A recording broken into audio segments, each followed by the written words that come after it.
Je viens de voir La voisine idéale sur Netflix et c'est sûrement une des choses les plus compliquées que j'ai vues, que ce soit par sa réalisation et ce format documentaire qui brise le cœur, et que ce soit par le sujet sociétal dont le film fait part. On est sur un documentaire qui parle et qui met en avant tout le problème de la loi d'autodéfense chez soi, et qui met surtout en avant les problèmes de racisme aux États-Unis à l'heure actuelle. Et c'est horrible. C'est horrible parce que bah, ça prouve une nouvelle fois que le racisme tue.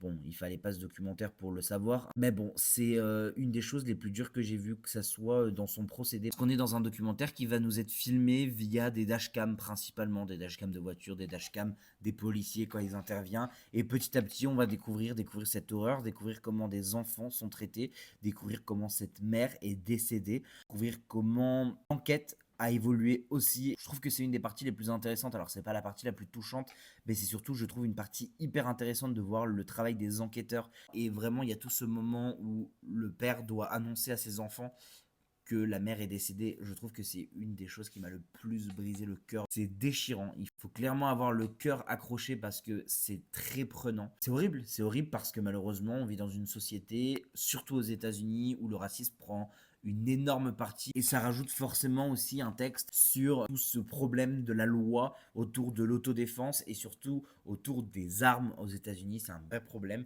et le documentaire le questionne, et rien que pour ça c'est absolument génial. C'est un documentaire qu'il faut voir, que je trouvais hyper utile dans ce que ça raconte sur le racisme et sur cette loi-là en particulier.